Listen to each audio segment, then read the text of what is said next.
ನಿಮ್ಮೆಲ್ಲರನ್ನು ಕೂಡ ವಂದಿಸ್ತೇನೆ. ಯಾಕೋಬನ ಪತ್ರಿಕೆನ ಕಲಿಯೋಣ.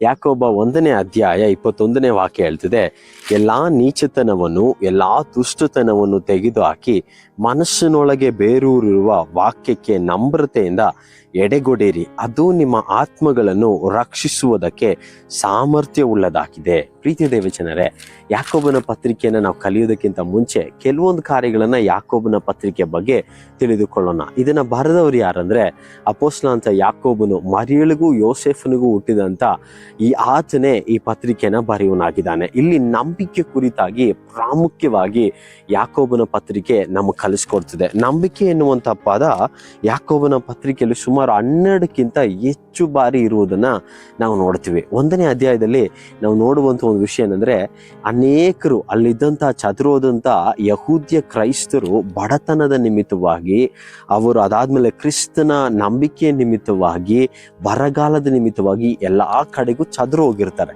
ಆದರೆ ಇವರು ಚದುರು ಹೋಗಿರುವಂತ ಪರಿಸ್ಥಿತಿಗಳಲ್ಲೂ ಕೂಡ ಅವ್ರ ನಂಬಿಕೆಯಲ್ಲಿ ಸೋತೋಗುತ್ತಾ ಇರ್ತಾರೆ. ಅವ್ರಿಗೆ ಆಗ್ತಿದ್ದಂಥ ಹಿಂಸೆಯಿಂದ, ಅವ್ರಿಗೆ ಬರುತ್ತಿದ್ದಂಥ ಆರ್ಥಿಕವಾದಂಥ ಕಷ್ಟದಿಂದ, ನಂಬಿಕೆಯಲ್ಲಿ ಬಲವಾಗಿಲ್ಲದೆ ಅವರು ಕುಂದಿ ಹೋಗ್ತಿದ್ದಂಥ ಪರಿಸ್ಥಿತಿಯಲ್ಲಿ ಈ ಪತ್ರಿಕೆನ ಯಾಕೋಬನ್ ಬರೆಯುವನಾಗಿದ್ದಾನೆ. ಅದರಿಂದನೇ ಅವನು ಪ್ರಾರಂಭದಲ್ಲೇ ಹೇಳುವನಾಗಿದ್ದಾನೆ, ಕಷ್ಟವನ್ನು ಸಹಿಸಿಕೊಳ್ಳುವ ಧನ್ಯನು.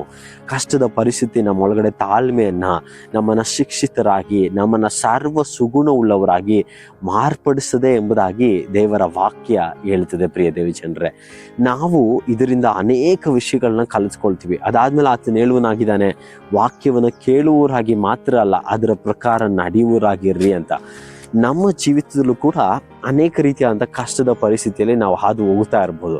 ಅನೇಕ ರೀತಿಯಾದಂಥ ಹೋರಾಟದಲ್ಲಿ, ಬಲಹೀನತೆಯಲ್ಲಿ, ಇಲ್ಲಾಂದರೆ ಕೊರತೆಯಲ್ಲಿ ನಾವು ಹಾದು ಹೋಗ್ಬೋದು. ಆದರೆ ದೇವರ ವಾಕ್ಯಕ್ಕೆ ನಾವು ನಮ್ರತೆಯಿಂದ ತಗ್ಗಿಸ್ಕೊಂಡು ದೇವರ ವಾಕ್ಯಕ್ಕೆ ಎಡೆಗೊಟ್ರೆ ನಮ್ಮೊಳಗಡೆ ಇರುವಂಥ ಎಲ್ಲ ನೀಚತನ, ದುಷ್ಟತನ ಹೋಗಿ ಅದು ನಮ್ಮನ್ನು ರಕ್ಷಿಸ್ತದೆ. ನಮ್ಮ ದೇವರು ಒಳ್ಳೆಯ ದೇವರು, ಒಳ್ಳೆಯ ಕಾರ್ಯಗಳನ್ನು ನಮಗೆ ಕೊಡುವನು ಎಂಬುದಾಗಿ 1ನೇ ಅಧ್ಯಾಯದಲ್ಲಿ ನಾವು ನೋಡ್ತೀವಿ. ಪ್ರೀತಿಯ ದೇವಜನರೇ, ದೇವರ ವಾಕ್ಯಕ್ಕೆ ನಮ್ಮ ಹೃದಯಗಳನ್ನ ಬಿಟ್ಟುಕೊಡೋಣ.